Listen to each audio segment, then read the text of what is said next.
Bismillahirrahmanirrahim.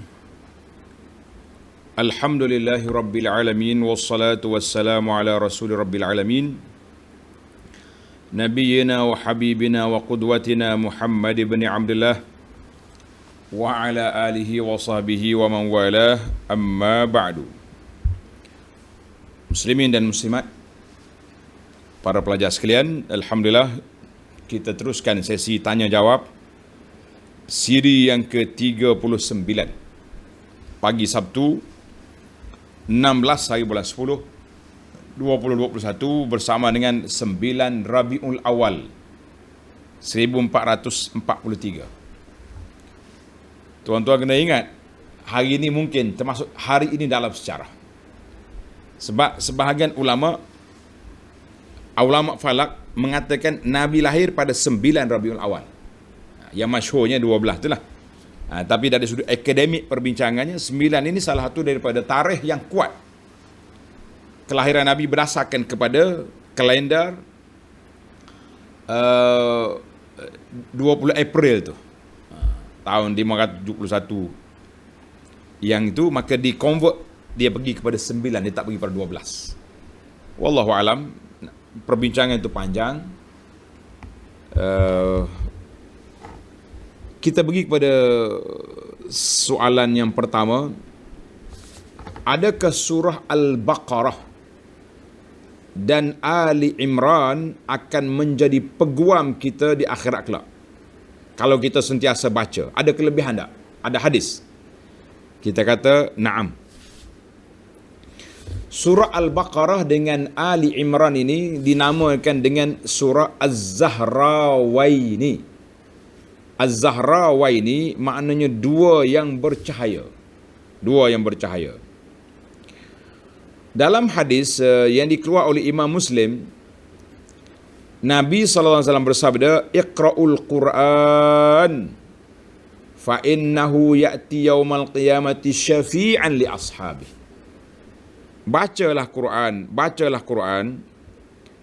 kerana Quran itu akan menjadi syafi', penolong kita. Yang disoalan tadi, peguam kita pada hari kiamat nanti. Dia bangun, ya Allah, ampunlah orang ni. Dia baca aku, dia beramal dengan aku, dia tak tidur malam kerana baca aku. Oh, semua dia ada.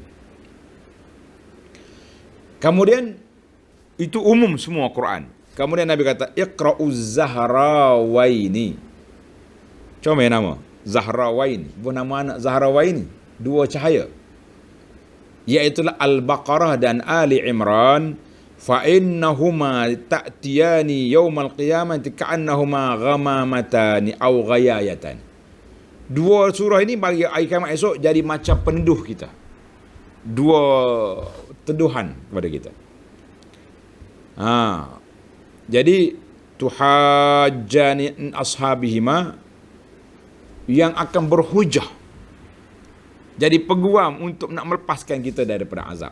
Baca sentiasa, baca Quran semua. Kemudian Al-Baqarah dan Ali Imran ini sentiasa dibaca juga. Kemudian Nabi bagi khas untuk Al-Baqarah. Nabi kata, Iqra'u surat Al-Baqarah. Baca surah Baqarah. Fa inna akhzaha barakah. Baca surah Baqarah ni berkat. Siapa dia tinggal baca Baqarah, rugi. Wala tastati'uhal batalah. Jadi ahli sihir tak mampu nak kacau kita kalau kita sentiasa bentengkan diri dengan baca surah Al-Baqarah. Jadi hadis ni dalam Muslim. Dalam riwayat lain Nabi kita sallallahu alaihi wasallam beritahu, iaitulah tentang siapa dia baca Al-Baqarah ni, kelebihan baca Al-Baqarah. Siapa dia, mana-mana orang yang baca Al-Baqarah, Rasulullah sallallahu alaihi wasallam qala la taj'alu buyutakum maqabir. Jangan jadi rumahmu tu macam kubur. Kubur ni bukan tempat ibadat, tempat orang pergi ziarah orang mati. Inna syaitana yanfir minal baitil ladzi tuqra'u fi suratul Baqarah. Syaitan akan lari daripada mana-mana rumah yang dibaca surah Al-Baqarah. Jadi kita nak suruh rumah kita selamat, naklah kita baca surah Baqarah sentiasa dalam rumah kita tu. Tak mampu nak baca panjang 2 juzuk lebih. Bukalah kaset YouTube ke apa, nak baca Al-Baqarah. Biar bunyi Al-Baqarah. Ni dah pagi petang siang malam duk main yonyeh duk dengar lagu je. Syaitan pun segar duk situ. Bukan nak lari. Baik. Tamatlah surah Al-Baqarah. Soalan yang kedua. Luka lama masih berparut. Sedih juga ni ayat dia ni. Adakah kita dianggap memutus silaturahim? Orang yang pernah menghina kita, waktu kita susah dulu, kita kena hina, kena unaya macam-macam.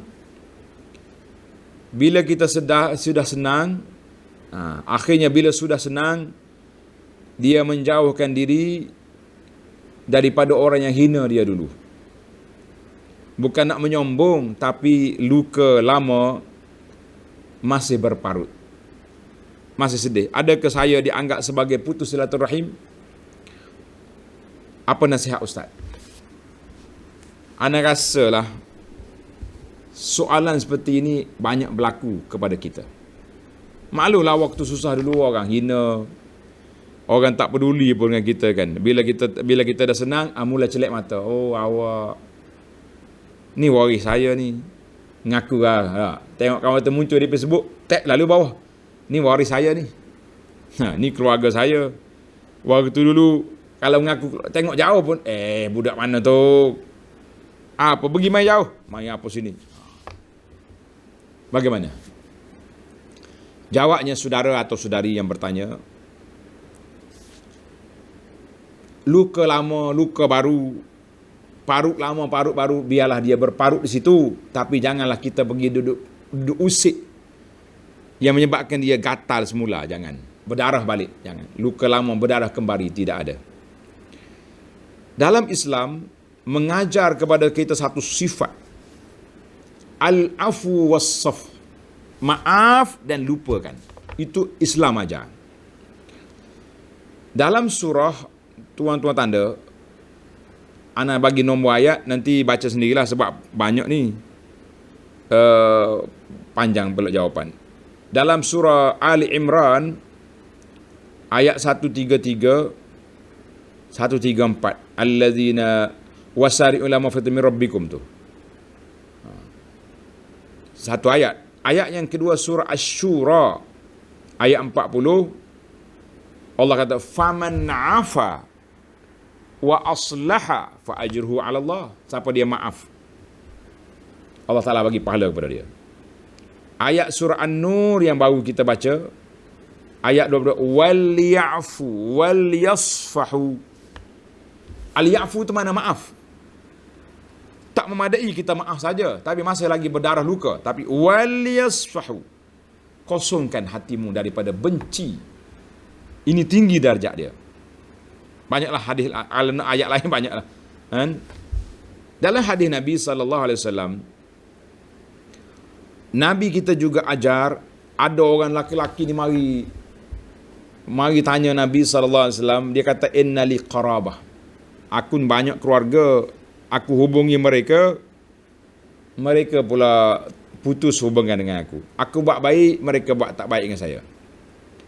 Aku berlembut, mereka kasar. Nabi kata apa? La in kunta kama qulta. Kalau betul apa yang awak cakap itu, seolah-olah kamu pergi makan dalam mulut mereka debu, abu yang panas. Wala yazal ma'aka minallahi zahirun alaihim madum ta'alim. Allah Ta'ala akan bantu awak kalau betul awak begitu. Jadi para pelajar sekalian, banyaklah hadis-hadis yang mengajar kepada kita al-afu was-safhu. Maaf saja satu darjat, tapi melupai itu lebih tinggi lagi. Ana rasalah puan atau tuan yang bertanya, dahsyatnya kita, adik-beradik kita, keluarga kita buat kepada kita taklah seteruk Nabi Yusuf AS. Yusuf dicampak dalam telaga. Yusuf kanak-kanak dibuka baju, campak dalam telaga. Bisamani. Kemudian lepas pada tu dijual pula bisamanin bakhsin, harga yang cukup murah. Ambil budak ni, budak nakal ni, ambil, buat lari. Kalau setakat keluarga tak peduli masa hidup dulu, dihina, taklah sampai campak dalam telaga. taklah sampai peringkat dijual, maka bolehlah kita maafkan Nabi Yusuf alaihissalam. Bila jumpa adik-adik dia tak kata alhamdulillahillazi akhrajani minal bir minal jub, segala puji bagi Allah yang telah mengeluarkan aku daripada telaga. Yusuf tak ungkit. Yusuf kata apa? Alhamdulillahillazi akhrajani minas sijni. Segala puji bagi Allah yang telah mengeluarkan aku daripada penjara. Lish? Kenapa? Kalau dia sebut telaga, adik-adik depan ni makan berubah muka semua. Sebab mereka yang campak dalam telaga. Tapi bila Yusuf kata yang keluar daripada penjara, yang menjarakan dia Imra'atul Aziz, perempuan tu. Belajarlah. Bukan senang nak hilangkan parut ini, tapi kita usaha macam mana nak usaha, Ustaz? Hubungi balik keluarga-keluarga yang tadi. Lepas PKP ni buat kenduri, panggil dia orang datang, bagi hadiah. Walaupun kita rasa berat tangan nak holor, tapi ingatlah Yusuf lebih berat daripada aku.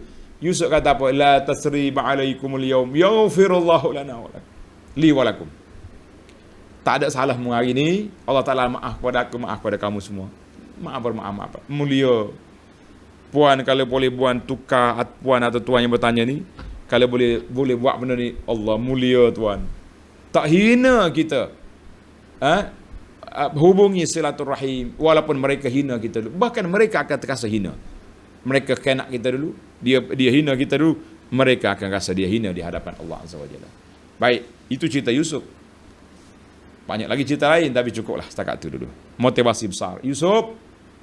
Allah, tuan-tuan kalau nak tengok panjang, tengok dalam, saya tadabbur beberapa ayat surah Yusuf tentang memaafkan orang. Allahu Akbar. Baiklah. Soalan yang ketiga, doa Nabi SAW yang Nabi kita ajar jangan diubah. Kata penanya ni, saya dengar ustaz cakap doa Nabi tu tak boleh ubah.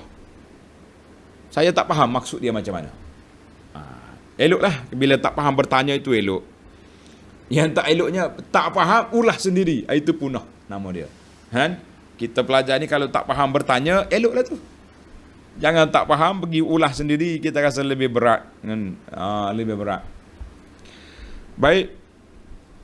Doa ni ada dua kategori, tuan-tuan.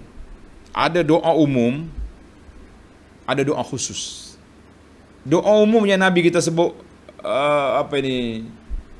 Allahumma firli wa tub alayya contohnya. Ya Allah ampunkan aku dan terimalah taubat aku. Kita boleh dah kita wa tub alayya wa ala walidayya, boleh tambah.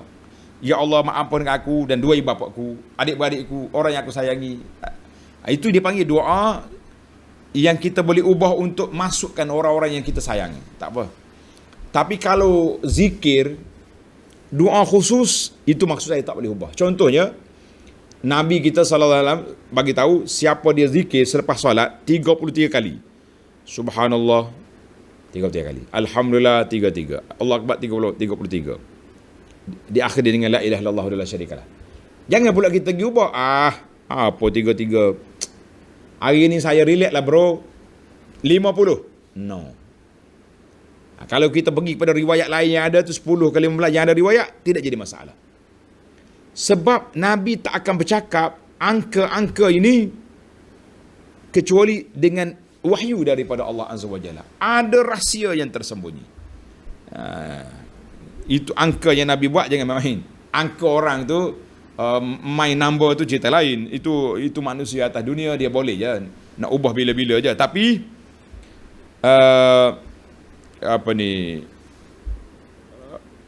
bila kata angka, al-adad matlub. Jangan lebih, jangan kurang. Sebab apa? Nabi nak bila kita zikir tu, kita khusyuk. Subhanallah, subhanallah, subhanallah. Tak tahu berapa. Itu lara nama dia. Itu dipanggil zikir. Contohnya zikir waktu malam, kan waktu nak tidur. Ingat ke tidak, sewaktu Nabi SAW ajar kepada sahabat. Kan? Ajar kepada sahabat Al-Bara' bin Azib. Al-Bara' bin Azib, Nabi kata, "Iza ataita madja'." Bila kamu nak tidur, kamu ambil wudu, tidur di sebelah kanan, kamu ni baca doa ni. Ana ada bagi doa ni, poster sudah bagi. Allahumma aslamtu nafsi, aslamtu wajhi ilaik, wa fawwadtu amri ilaik, sampai ke akhirnya amantu bi kitabika allazi anzalta wa nabiyyika allazi arsalta. Al-Bara ulang balik depan Nabi. Semua betul sampai ke wa nabiyyika allazi arsalta, dia tukar wa rasulika. Nabi kata la wa nabiyyika. Tengok. Kenapa Nabi betulkan balik Al-Bara? Maknanya kalau lafaz nabawi itu boleh diubah, Nabi biar dah dia ingat macam tu. Tapi Nabi kata la. Nabi kata la. Nabi kata wa nabiyyika allazi arsalta. Jadi lafaz nabawi itu lafaz mukjizat. Lafaz nabawi lafaz mukjizat.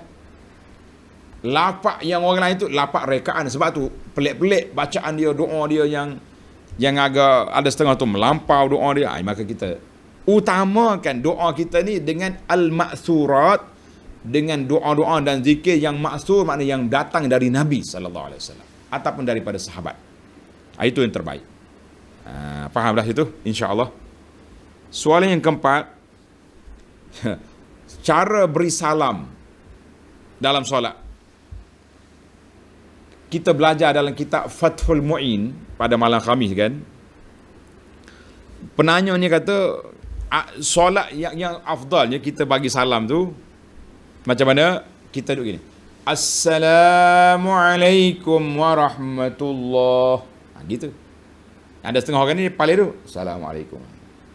Jadi penanya ni kata, sudahlah Ustaz, saya baru dengar ni memberi salam dulu. Kita masa kita menghadap kiblat tu kita mula Assalamualaikum. Jadi saya belum pada ni, saya pusing dulu baru bagi salam macam mana tu. Sah ke solat saya? Saudara yang bertanya, jangan mudah panik. Ana sebut itu dia panggil adab yang afdalnya dalam mazhab kita Syafi'i ni. Afdalnya macam tu. Assalamualaikum warahmatullahi. Tapi kalau kita pergi dulu, tak pergi mana-mana pun, Assalamualaikum, tak berpaling pun, sah. Jadi tidak timbul masalah sah ke tak sah solat tadi. Timbulnya yang afdal, yang sempurnanya mengikut pandangan fiqh kita ni, gitulah cara dia. Kalau tak paling tu pun okey, boleh je. Assalamualaikum warahmatullahi, Assalamualaikum warahmatullahi, kerah gitu. Sah juga, keluar daripada solatnya. Yang pentingnya salam tu lafaz. Macam kita takbiratul ihram, kita senyap gini ya, Allahu Akbar, sah ke tak sah? Sah. Tapi kalau kita angkat tangan tak takbir, tak jadi. Itu kaedah dia. Menariklah. Saya suka kepada pelajar-pelajar yang bertanya, bila dia dengar ceramah, dengar kuliah belajar ni tak faham, dia tanya. Itu kita suka. Sebab menunjukkan kepekaan pelajar itu dengan ilmu dia. Sebab tu ana tegur bila ada pelajar duk buah-buah dekat tempat komen di Facebook ni waktu kita live, jangan. Komen sana, komen sini, duk tukar menu lah, macam-macam ada. Allahu Akbar. Saya pernah pesan ke admin kita ni, kalau nampak dia berbual panjang, tegur lah. Saya mana nak tegur, kita duduk mengajar ni kan. Kita lepas pada tu kita tengok, ada lah orang tunjuk ni, tengok ni, duduk bual sini ni. Macam-macam dia punya bual. Tukar menu pun ada. Jual buku pun ada. Macam-macam dia kita punya. Fokuskan kepada, kalau nak tulis apa yang saya cakap di sini. Nak berniaga, nak ziarah menziarahi, nak doakan orang mati, lepas pada majlis. Dalam majlis ni fokus pada satu je. Ma ja'alallahu li rajulin min qalbayn. Allah Ta'ala tak jadi dua hati dalam satu jiwa manusia. Satu, fokus ke belajar atau fokus nak buat. Dua. Baik. Soalan yang kelima, ada orang minta sumbangan dengan paksaan ataupun tekanan. Contohnya, bila kita bagi sumbangan, dia akan ambil nombor handphone. Nombor telefon kita dia ambil. Kemudian, selalu dia WhatsApp, dia puan, tuan, kami perlu lagi 5,000 dana ni. Puan ni jangan lepas peluang ni, tuan ni dia punya cara lah macam-macam. Kalau tak bagi derma nanti rezeki terputus. Nanti Allah Ta'ala sempitkan pintu rezeki awak. Jadi macam satu tekanan, macam skema juga. Walahanya kita bagi derma dulu kepada NGO dia atas rasa kita ikhlas. Sekarang ni kita dah tak bagi lagi, tak nak bagi dah. Dia duk tekan juga. Bagaimana nasihat nak mengatasi serba salah ini? Jadi saya sebagai orang yang terlibat juga dengan isu ni. Tapi kita tak nak minta dermanya orang. Kita publishkan nombor akaun, tuan-tuan nak bagi. Cuma kadang-kadang jemaah tak faham apa di antara pembangunan dengan pendidikan. Jadi kita kata akaun pembangunan ni khas untuk wakaf. Sama ada kita buat binaan baru atau kita repair, kita maintenance nak jaga bangunan yang sedia ada. Payah juga ni. Sekali kita bangunan lama kena tukar atap dia banyak 50,000, 60,000 juga. Kan paip pecah sana sini macam-macam lah. Adapun untuk yayasan ini itu untuk umum. Ada untuk pendidikan, tabung dakwah, tabung kebajikan. Setiap bulan kita bagi makanan. Maknanya kita tak nak tekan. Orang nak bagi, bismillah, tawakal Allah. Tapi kata nak SMS awak tolong bagi lah. Itu bukan cara. Sebab itu dalam hadis Nabi SAW sebut la yahillu malam ri'in muslimin illa bitibin nafsin minhu. Nabi kata tidak halal harta orang itu kecuali dia beri dengan tibi nafsin, dengan jiwa yang lapang, yang tenang. Kita cakap ya harta dia, tuan puan kami ada projek sekian-sekian, peluang terbuka, cukup. Jangan duduk ugut dia pula, nanti kalau tak bagi kali ni Allah Ta'ala sempit rezeki awak. Pandai-pandai pula engkau. Jangan kemukakan. Bahasa saya minta maaf, ini bahasa marketing dia panggil ni. Marketing ni kena bijak juga dah. Kalau kita nak elan apa-apa, saya buat bangunan contohnya. Baru ni kita buat bangunan 2,5 juta asrama pelajar. Kita kata sekarang ni tuan-tuan saya rayu tuan-tuan untuk derma. Tak, kita tak rayu. Anak akan kata tuan-tuan saya buka peluang untuk tuan-tuan dan puan-puan menambahkan saham akhirat untuk diri sendiri, untuk keluarga, untuk siapa? Ini nombor akaun. Ini bangunan gambarnya. Nak tengok sendiri datang. Kan bahasa kita lebih lunak. Kita buka peluang. Bukan kita rayu. Tuan-tuan kena bagi. Tak bagi. Nanti malaikat doakan. Allahumma memsikan talafah. Nanti malaikat doakan. Siapa tak bagi derma, rusak binasa harta dia. Lah. Kenapa kita nak tekan orang? Jadi skema juga para pendakwah aduk kutip derma. Jangan. Kemukakan apa yang kita nak buat. Orang boleh terima, alhamdulillah. Dia tak terima, insya-Allah orang lain pula terima. Ini cara. Jadi waktu Nabi hantar Muaz ke Yaman, Nabi kata iyyaka wa karaim amwalin. Aku bagi amaran, mu jangan ambil harta orang yang baik-baik. Ambil yang cukup syarat je. Banyak lagi lah hadis-hadis motivasi tentang masalah ini. Mudah-mudahan pencerahan ataupun maklumat ini disampaikan kepada sahabat-sahabat NGO supaya jangan jadi skema dalam kita mengutip derma. InsyaAllah. Muhasabahlah kita sama-sama lah. Yang keenam, soalan yang keenam. Saya perhati di Masjid Haram dan Masjid Nabi, petugas-petugas tidak solat bersama dengan jemaah. Boleh Ustaz nyatakan hukum? Memang betul, saya perhati. Dia ada dua kumpulan manusia. Satu, bahagian keselamatan. Memang keselamatan tak boleh nak solat bersama dengan imam. Sebab baru ni keluar dalam video Syekh apa yang sedang khutbah Jumaat, tiba-tiba ada orang rempuh masuk. Mana kalau keselamatan solat juga, jawab dia mati syahid lah imam Masjid Haram tu. Jadi imam tu kena jaga. Di Masjid Madinah baru ni kadang-kadang bukan orang jahat apa, orang gila. Gila dia teruja boleh tengok imam, mungkin dia nak pergi peluk ke nak pergi apa, kacau lah tengah solat. Jadi keselamatan tu kena jaga. Satu lagi bahagian kebersihan. Kadang-kadang kebersihan ni dia tak solat juga, dia tunggu. Sebab dia orang ni, mengikut pengalaman saya hidup di sana, bila habis solat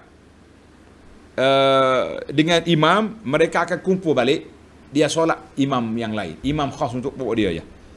Maknanya bila habis solat, orang dah keluar, mungkin shift lain yang solat dengan imam tadi, mari jaga keselamatan, jaga ni, dia orang ni pergi solat pula. Pentinglah dalam masjid besar begitu. Sebabnya sebenarnya kedatangan mereka ke masjid bukan untuk solat. Polis, tentera, maintenance, bahagian cleaner ni, dia datang kerana nak bertugas. Kalau awak nak ibadat, you datang, waktu lain lah. Habis waktu tugas. Ni waktu tugas mari. Cuma waktu tak ada orang gini, dia orang solat lah juga. Dia ada juga. Ni kita kena tahu. Sekali ada satu kes di sebuah sekolah. Saya tak sebut sekolah mana. Pak cik gak. Pak gak jaga. Dia jaga, tapi dia masuk masjid sebelum pelajar-pelajar asrama masuk masjid. Jadi kata di mudir, Masya Allah Pak Cik ni bertugas keselamatan ke tugas solat? Saya lantik Pak Cik jadi tugas solat. Tugas tu kan pergi kerja semua pelajar semua masuk masjid. Tapi tak rugi solat berjemaah. Rakaat akhir, sebelum rakaat akhir, rakaat yang ketiga masuklah. Ni dak duduk sehawal lagi dia. Baik, kalau sekiranya Pak Cik tak tugas di sini, di sekolah ni, Pak Cik mari tak masjid? Tak.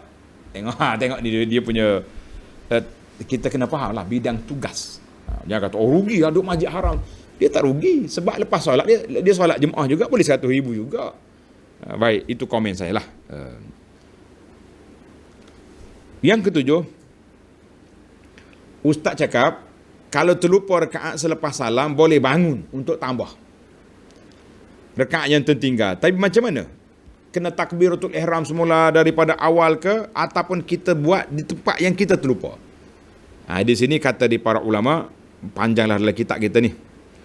Al-Imam Nawawi dalam Majmu' kata, iza sallama, siapa dia bagi salam tapi solat dia tu tak sempurna lagi, maka dia kena masuk balik, bana ala ma taraka. Dia sambung balik tempat yang dia tinggal tu. Contohnya orang ni tertinggal rukuk, kan? Dia terus sujud. Dia bangun, mula situ balik. Tempat rukuk tu. Kalau dia tinggal Fatihah, mula balik. Mana tak perlu kita takbiratul ihram semula, kita masuk balik. Sebab kita masih lagi dalam solat. Tapi syaratnya, tempoh tu tak lama. Kalau lama dia balik makan nasi, terlupa aku tadi tak baca Fatihah. Lah, ulang baliklah solat daripada awal. Sekejap masa. Dan kita kena sujud sahwi di akhirnya. Sebelum salam, sujud sahwi. Alhamdulillah. Jelas insya-Allah. Pelajar-pelajar kita ni bertanya apa yang dia belajar, itu menarik. Soalan yang ke-8, ada sebahagian jemaah yang terambil vaksin. Dia panggil anti-vax ni. Mengerjakan solat Jumaat di suatu surau yang tidak diwartakan untuk solat Jumaat. Mohon penjelasan. Yang ni awak hantar ke majlis fatwa. Tanya dia, orang ni solat macam mana Tuan Mufti? Solat tanpa izin pemerintah, waliul amri, sah kata solat Jumaat? Saya tak nak bincang hukum. Semalam saya, bila kerajaan membenarkan kita solat di masjid kita ni, Masjid Negeri Kelantan ni, yang terakhir ni, benarkan solat ikut kapasiti jemaah, keluasan jemaah lah, dengan penjarakan yang dia buat lah. Kita kata Alhamdulillah. Puak-puak anti ni komen kat bawah. Alhamdulillah apa? Solat jarak tak ikut sunnah. Kita kata Masya Allah, Masya Allah. Kita ni para jemaah, daripada dulu 4 orang yang dibenarkan, kemudian dibenar 40 orang, kita kata Alhamdulillah.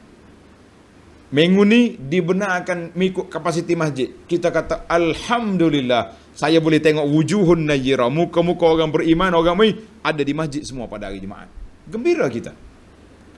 Sehingga dibenarkan, sekiranya tak muat kapasiti masjid, boleh buka kemah di luar. Alhamdulillah. Tapi saya tengok masjid pun tak penuh juga. Orang azan masih lagi ada yang baru sampai. Khutbah yang kedua baru sampai. Tak insah juga kita ni. Kira pandai komen-komennya. Tak. Komen, kita kena belajar ilmu insaf, ilmu syukur, satu-satulah. Kejap lagi, mungkin seminggu 2 lagi, dibenarkan semua aktiviti masjid. Kuliah, tazkirah dibenarkan. Jadi satu-satu, kita syukur setiap tahap. Alhamdulillah, saya terima maklumat daripada Mekah. Masjid Haram Mekah sudah tidak ada lagi penjarakan. Tengok, mereka pun jarak juga dulu. Jarak juga.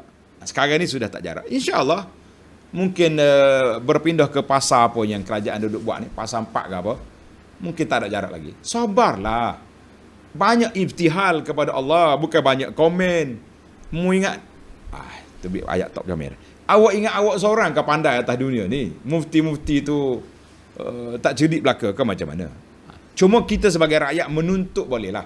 Kita kata alhamdulillah sudah dapat ke masjid, penjarakan 1,5 meter. Mintalah kurang 1 meter. Kurang lagi kepada 1,5 meter. Lepas pada ni tak ada meter. Rapat. Ikut sunnah insya-Allah. Jadi isu solat Jumaat tengok. Satu lagi kumpulan yang tak mau vaksin ni. Kenapa halang kita pergi masjid? Dia pihak kesihatan telah buat kajian tentang masalah ini. Masalah apa kitanya? Susah sangat kan nak pergi vaksin tu. Oh, tak boleh ustaz. Dia punya bahan dia, Masya Allah. Dia tak pernah masuk makmah pun tapi bercakap lebih pada pakar yang buat vaksin.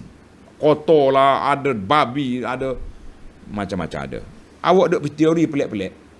Ni ada orang seorang ni tak nak hantar ke sekolah anak dia.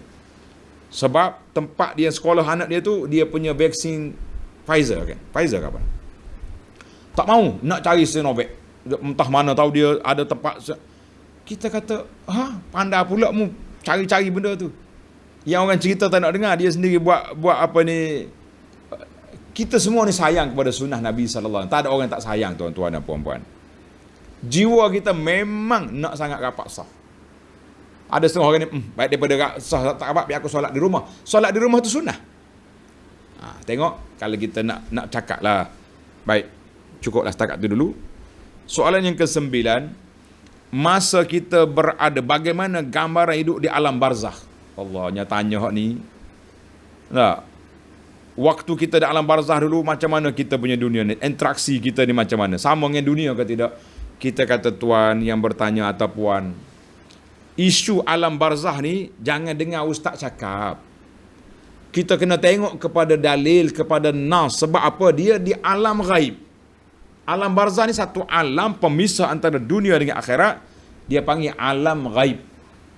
Mana-mana ada hadis Nabi sebut bila orang ni masuk dalam kubur akan dihidupkan semula, malaikat bangunkan dia. Maka timbullah soalan para ulama.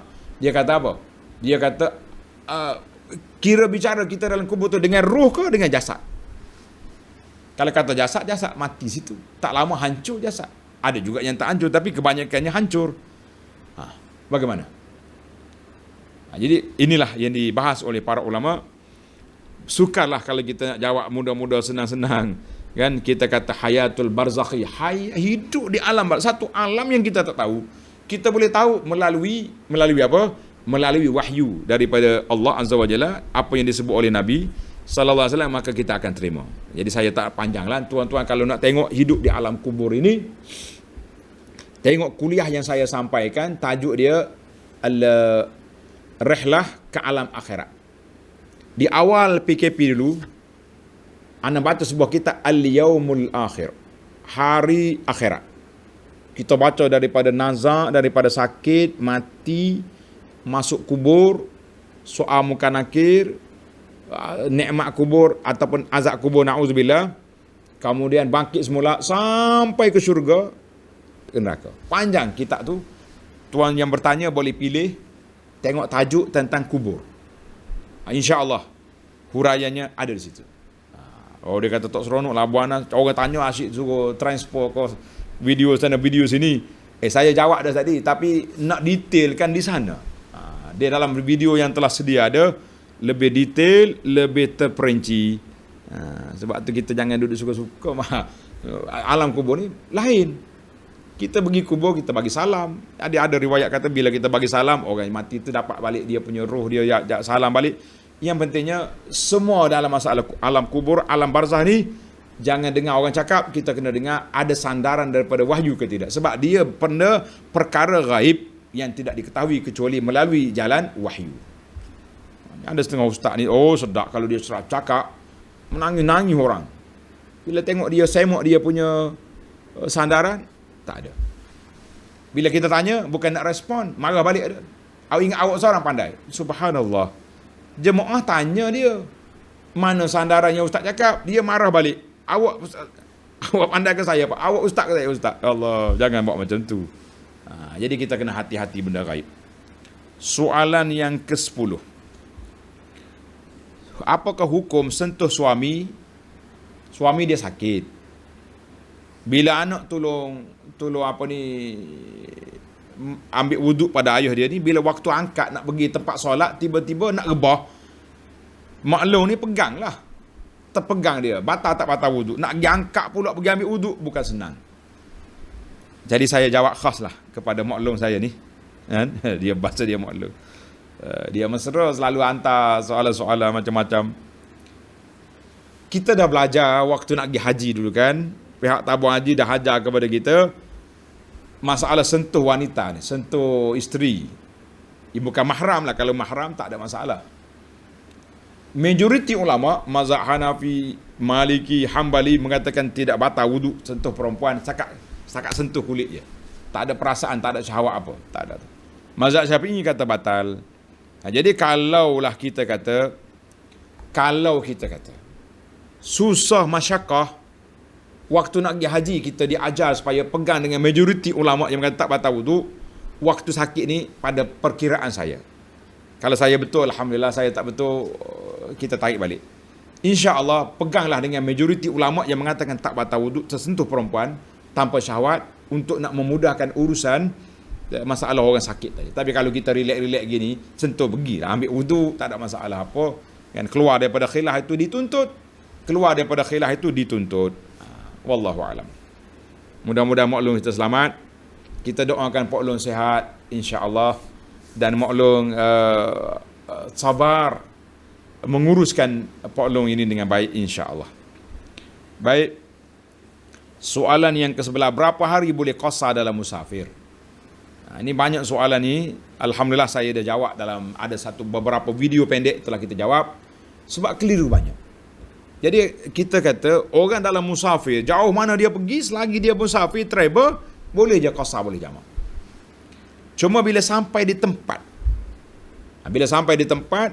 ulama kita ahli fiqh ni telah buat satu kaedah, mana-mana orang nak berhenti satu tempat 4 hari, maka sampai je dia tak boleh qasar, tak boleh jamak lagi, dia hanya boleh qasar dalam perjalanan. Bila sampai di tempat itu tak boleh. Macam hari ni kita boleh merentas negeri. Berapa hari nak balik kampung? Nak pergi sana, nak pergi travel berapa hari? 3 hari. Bolehlah kita qasar. Dah seminggu lah dalam perjalanan saja. Adapun orang yang 2 isteri, baru ni tanya pula. Dia ada 2 rumah. Rumah di sini satu, rumah di sana satu. Maka dia boleh qasar dalam perjalanan saja, sebab 2 rumah itu rumah dia. Jangan kata ini rumah isteri pertama, di sini qaryah saya. Isteri yang kedua, habis isteri tu, 2 isteri sah belaka. Jadi awak ada 2 qaryah. Mana dia boleh qasar dalam perjalanan saja. Wallahu a'lam. Jadi kalau nak duduk 4 hari satu tempat, maka dia putuslah dia punya qasar itu. Soalan yang ke-12, hukum buat haji untuk arwah ibu dan puasa ganti untuk dia tertinggal Ramadan. Jadi dua-dua ni ada, dia panggil badal haji. Sama ada kita nak buat sendiri atau kita upah orang, boleh.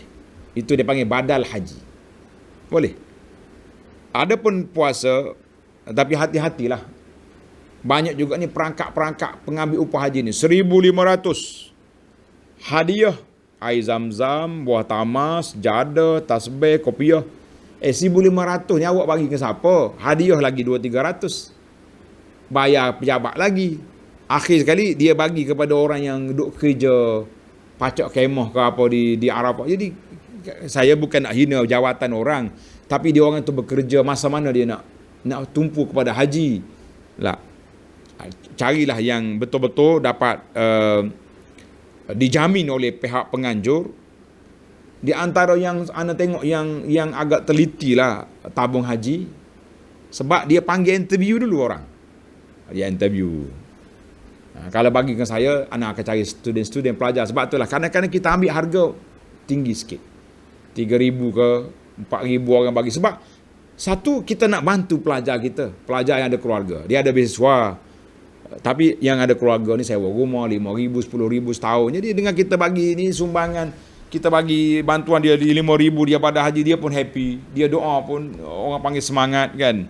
Lebih baik. Jadi boleh. Adapun puasa, naam, Kita boleh ganti daripada puasa yang ditinggal oleh mak kita, ataupun kita bayar fidyah. Ada dua cara, sama ada ganti atau bayar fidyah. Kalau anak nak ganti puasa, lagi baik. Kalau tak mampu, fidyah. Bolehlah. Cerita panjang dia dalam bab Ramadan. Soalan yang ke-11, boleh tak kita sebagai waris memohon maaf kepada sahabat-sahabat arwah ibu bapa kita, takut ada terkhilafan semasa mereka bersahabat? Naam, boleh. Inilah di antara cara kita nak beri khidmat kepada orang tua kita. Dalam hadis Nabi, inna min abaril bir, min abaril bir, di antara kebajikan, tanda-tanda anak tu khidmat kepada ayah dia, buat baik, berbakti pada ibu bapa, an yasilar rajulu ahla waddi abih ba'da an yawala. Kita sambung balik keluarga ahla, keluarga yang ayah kita kawan dengan dia dulu tu. Lepas ayah tak ada, kita pergi sambung balik. Ini di antara tanda anak apa? Anak yang berbakti dari bapa. Kalau kita jumpa makcik dulu kawan dengan mak, Masya Allah, saya teringat mak saya suka makan nasi lemak pagi-pagi. Ni nasi lemak, ambil, silakan. Makcik, waktu kawan dengan mak dulu ada tak terkhilaf, ada tak tergoreh hati, ada? Ohnya ada lah. Baik, saya dengan ini minta maaf bagi pihak mak. Boleh? Boleh. Bagilah. Hadiah pula. Ini kain tudung yang mak suka pakai dulu ni. Ini di antara cara-cara kita nak berbakti beri bapa selepas daripada mereka tak ada. Selain daripada kita doakan, kita sedekah niat untuk dia, kita sentiasa istighfar, itu menariklah. Tapi di antara lagi, kita hubungi kawan-kawan yang pernah dia berkawan dulu. Pernah Ibnu Umar naik kenderaan, jumpa seorang pakcik Badui, dia ambil kain serban, dia bagi ke orang tu. Orang kata, Ibnu Umar, kain serbanmu cantik tu, bagi yang baik-baik, biasa-biasa. Umar kata, jangan, dia ni kawan Umar dulu ni, kawan bapa aku dulu. Tengok, hormat kita pada orang tua, ingat kepada ayah, cari kawan-kawan dia dulu. Ini kita merentah balik kampung, pergi cari kawan-kawan mak ayah kita dulu. Mana mak ngah tu? Yang kawan mak selalu, dia pergi berderet dua ni, pergi masjid surau petang-petang. Ada kuliah di orang di lah, pergi nak cari mak. Oh, makcik, maklum, mak ngah dah. Ini kawan mak saya ni. Kita beli apa-apa makanan yang mereka suka. Mak kita suka dulu bagi. InsyaAllah. Menarik tuan-tuan. Tapi emosi Covid ni jangan balik Covid pula ke orang tua tu buat nanya. Sabar-sabarlah, tunggulah lepas pada ni. Ataupun kita hollow tanpa sentuhan. Boleh je insyaAllah. Baik, soalan yang ke-14. Hukum sedekah kepada keluarga yang sihat tapi malah bekerja. Macam mana nasihat Ustaz? Budak-budak ni sihat tapi kerjanya malas. Masalah juga. Masalah malah ni pun. Kan?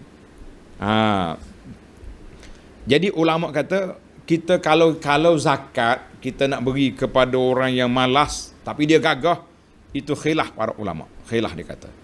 Sebab dia mampu. Jadi ada kata boleh beri, ada kata tak boleh beri. Ada kata beri zakat dia cukup ya. Yang lebih-lebih semua cari sendiri. Jangan malah kan. Tapi untuk nasihat kita, kalau bolehlah beri nasihat lah dia. Awak ni boleh bekerja. Mu pandai apa? Pandai apa? Mencangkul tanah pandai? Kita beli alat-alat bagi dia. Mu pandai buat kerja? Saya ni pandai buat kerja. Pandai apa? Pandai komputer kan contohnya.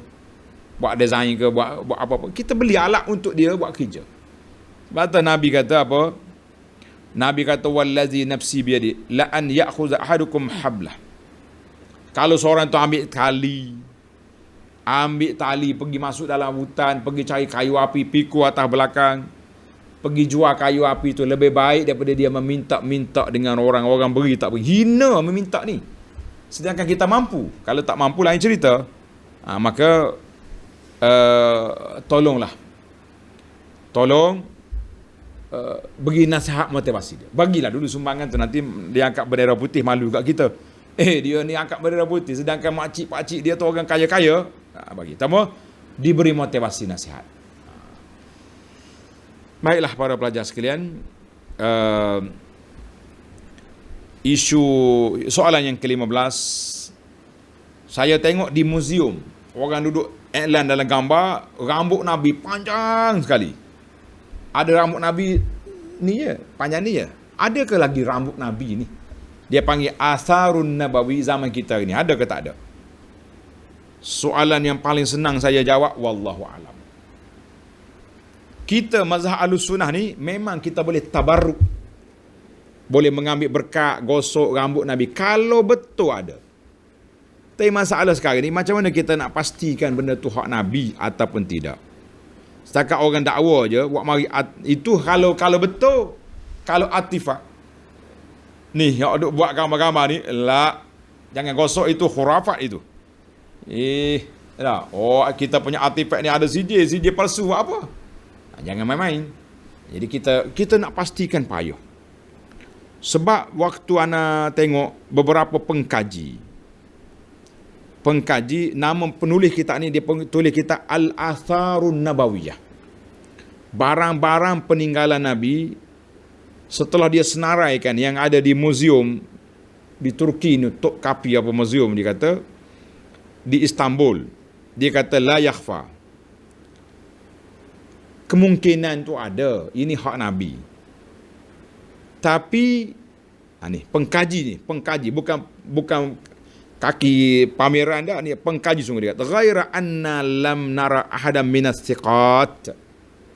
Setelah kami kaji, kami teliti, tak ada pun orang yang thiqah, yang boleh dipercayai betul-betul mengisbatkan benda tu hak Nabi. Tak ada orang.